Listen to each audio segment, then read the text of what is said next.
کہتے ہیں کہ نبی کریم صلی اللہ علیہ وسلم کے جسد اقدس کا سایہ نہیں تھا، اور اسی کے اوپر قیاس کر کے بعض لوگ کہتے ہیں کہ گنبد خضرا کا بھی سایہ نہیں ہوتا ہے، اس کا زمین پہ سایہ نہیں بنتا ہے، کیا حکم شرع ہے؟ دیکھیں، یہ تو حدیثیں موجود ہیں، چاہے کوئی ان کو ضعف ان کا ظاہر کرنے کی کوشش کرے، لیکن بہرحال فضائل کے باب میں اگر ضعیف حدیث بھی ہو تو معتبر ہوتی ہے کہ نبی کریم صلی اللہ علیہ وسلم کے جسم اقدس کا سایہ نہیں بنا کرتا تھا، اور اس میں حکمت بالغہ یہی نظر آتی ہے کہ اللہ تبارک و تعالیٰ کو یہ منظور نہ تھا کہ حبیب کریم صلی اللہ علیہ وسلم کے سائے پہ کوئی اپنا گندا پیر ناپاک پاؤں رکھے، تو سرکار کے جسم اقدس کا سایہ بنتا ہی نہیں تھا۔ تو یہ تو ہے، حدیثوں سے معلوم ہے، موجود ہے، اگرچہ کوئی اس میں اختلاف کرے کہ ان حدیثوں پہ کلام کرے وہ الگ بات ہے، لیکن باقاعدہ مضمون موجود ہے، اور ہمارا عقیدہ یہی ہے کہ نبی کریم صلی اللہ علیہ وسلم کے جسم اقدس کا سایہ نہیں بنتا تھا۔ لیکن گنبد خضرا کے بارے میں جو یہ دعویٰ ہے، یہ بھی اسی طریقے کے دعوے ہیں جیسے لوگ خیالی طور پر پہلے بنا لیتے ہیں، یا کسی نے ایک جگہ کسی اسٹیج پر اس چیز کو بیان کر دیا، پھر وہ چیز معروف ہوتی چلی گئی اور وہ لوگوں نے اس کو ہی حقیقت سمجھ لیا۔ ایسا ہرگز نہیں ہوتا۔ آپ مطلب انٹرنیٹ پہ چلے جائیں، گنبد خضرا لکھ کر آپ کلک کریں، بہت ساری پکچرز آپ کے سامنے آ جائیں گی، ان میں آپ خود دیکھ لیجئے گا کہ سایہ باقاعدہ بن رہا ہے، تو یہ ایسی کوئی بات نہیں ہے۔ کہ سرکار مدینہ صلی اللہ تعالی علیہ وآلہ وسلم کا سایہ مبارک زمین پر نہیں پڑتا تھا، ایسا سوال آیا ہے۔ جی ہاں، میرے آقا صلی اللہ تعالی علیہ وآلہ وسلم کا سایہ مبارکہ زمین پر نہیں پڑتا تھا، وہ بے سایہ ہیں مگر سائبان عالم ہیں، یعنی خود بے سایہ ہیں، لیکن ان کا سایہ ساری کائنات ان کے زیر سایہ ہے، ہم اس کے زیر سایہ رہتے ہیں جن کا سایہ نظر نہیں آتا، جھولیاں سب کی بھرتی جاتی ہیں، دینے والا نظر نہیں آتا۔ صلی اللہ تعالی علیہ وآلہ وسلم بے مثل، بے مثال ہے نا۔ اچھا، تو سرکار کی ہر بات جو بے مثال ہے، ہر معاملہ ہے وہ اپنے نا، یہی پھول ہے کہ خار سے، یہی پھول ہے جو خار سے دور ہے، یہی شمع ہے کہ دھواں نہیں، دھواں شمع میں عیب ہے تو دھواں نہیں ہے، سرکار صلی اللہ علیہ وسلم ایسی شمع بزم رسالت ہے، تو پھول کے ارد گرد کانٹے ہوتے ہیں، کانٹا عیب ہے۔ خیر، تو میرے آقا صلی اللہ علیہ وسلم کا سایہ نہیں ہے، تو اس کی میں آپ کو ایک ایسی مثال دوں کہ انشاءاللہ آپ کی سمجھ میں آ جائے گا کہ اللہ تعالیٰ نے اپنے محبوب کے سائے کو کس طرح محفوظ رکھا ہے۔ آپ جا رہے ہیں دھوپ میں، راستے میں گٹر کا پانی بہہ رہا ہے، سایہ کہاں پڑے گا؟ سمجھ گئے؟ تو میرے آقا کا سایہ ایسے یکتا کے لیے ایسی ہی یکتائی ہو، بے سایہ۔ سایہ کیوں پڑے ایسی جگہ پر کہ جہاں معاذ اللہ قدموں تلے روندا جائے یا نعوذ باللہ؟ سوال ہی نہیں ہے۔ میرے آقا کا بدن منور ایسا ہے کہ اس پر کبھی مکھی نہیں بیٹھی، الحمدللہ۔ ہم گندے ہیں، مکھیاں بن بناتی ہم پر، میرے آقا تو سارے اچھوں سے۔ اسی کانٹیکسٹ میں انشاءاللہ آپ صلی اللہ علیہ وسلم کے سایہ مبارک کے حوالے سے گفتگو کریں گے، اور دوسرا ٹاپک ڈسکس کریں گے انشاءاللہ آیت سجدہ کے اوپر، جو آیت سجدہ کے اوپر ہم سجدہ کرتے ہیں تلاوت کے اوپر۔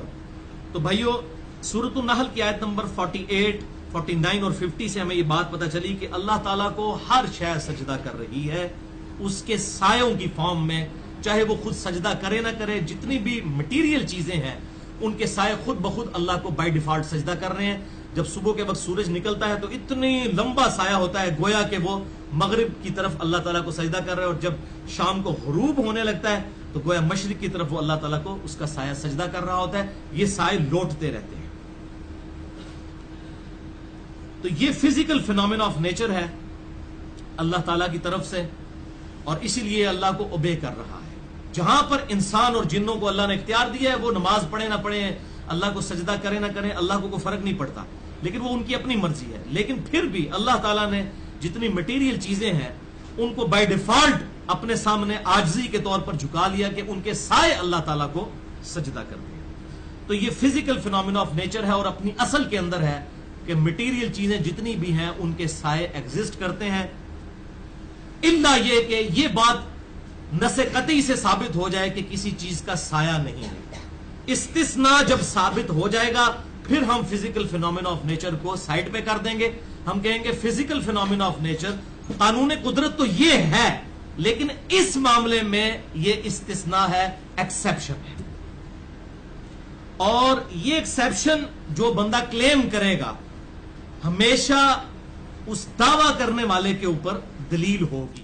نبی اکرم صلی اللہ علیہ وسلم کے تعلق سے کچھ لوگ بیان کرتے ہیں کہ آپ کا سایہ نہیں تھا. تو دیکھیے ایسی بات نہیں ہے. کچھ لوگ بولتے ہیں آپ وسلم کی گمبد کا سایہ نہیں پڑتا. دیکھیے ایسی بات بھی نہیں ہے. کچھ لوگ بولتے ہیں کعبے کا سایہ نہیں پڑتا. ایسی بات بھی نہیں ہے. ایک زمانہ تھا جب ٹورس ٹریولز آسان نہیں تھے، حج عمرہ جانا مشکل تھا، اسی طرح مسجد نبوی کی زیارت کو جانا ممکن نہیں تھا، لوگ سفر لمبے لمبے کرتے تھے، فوٹوگرافی عام نہیں تھی. تب تک تو یہ پھینکم پھاک والی باتیں بالکل درست تھی. سایہ نہیں پڑتا، دیکھے نہیں تو وہ نہیں پڑتا. اب کوئی بھی جاتا نا، جو لوگوں کی عقیدے پہلے جاتے ہو پیچھے مسجد نبوی کے سایہ، پورا سایہ پڑتا ہو، صبح سے جو شروع ہوتا سایہ گمبد کا شام تک. ارے یار، تو پھر اب نئی بات بولے پہلے گناہگار لوگ کم آتے تھے نا تو سایہ نہیں آتا تھا، اب گناہ بڑھ گئے تو بولے سایہ بڑھ گیا. باتیں تو ایسی اللہ رحم کرے، ایک سے ایک حوالے ہے، ایک سے ایک دلائل ہے.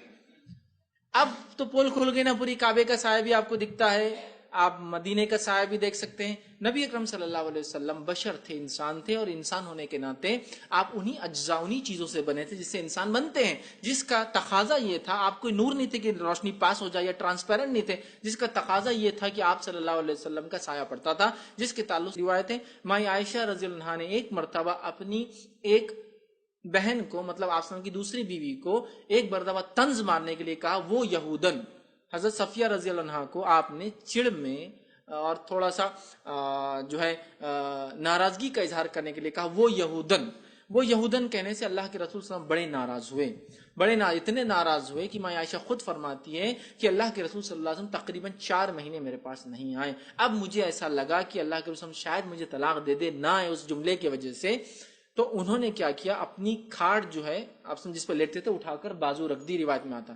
اور ان کی بھائی عبد الرحمن روز آیا کرتے تھے دوپہر کے وقت. وہ کہتی ہے ایک مرتبہ میں بیٹھی تھی اپنے گھر میں اور سامنے سے ایک سایہ آنے لگا، لیکن وہ سایہ عبد الرحمن کا نہیں تھا، چونکہ میں سایہ سے پہچانتی تھی عبد الرحمن کیسے دکھتے ہیں. اور وہ سایہ میری طرف آنے لگا. جب وہ سایہ مجھ سے قریب آیا، جیسا کہ آپ اندر بیٹھے، روشنی سامنے ساری کو آیا تو دیکھیں نا سایہ بڑھتا، سایہ میں تھا، تو میں پہچان گئی کہ یہ اللہ کے رسول صلی اللہ علیہ وسلم کا سایہ ہے. اور اس کے بعد آپ صلی اللہ علیہ وسلم پیچھے سے اندر داخل ہوئے. اب میں عائشہ کی بات مانے یا آپ کی بات مانے، واللہ سایہ نہیں تھا. بیوی کی بات مانے یا ہم لوگوں کی بات مانے. بیوی کہہ رہی کہ سایہ تھا، ایک صحابیہ کہہ رہی کہ سایہ تھا، میں نے دیکھا میرے بھائی کا نہیں تھا، پھر میں پہچان گئی کہ یہ میرے نبی کا یا میرے شوہر کا، اللہ کے رسول صلی اللہ علیہ وسلم کا سایہ ہے. تو سایہ ہے دلیل. اللہم صلی علی محمد وعلی آلہ وصحبہ وسلم. اللہم صلی علی محمد وعلی آلہ وصحبہ وسلم.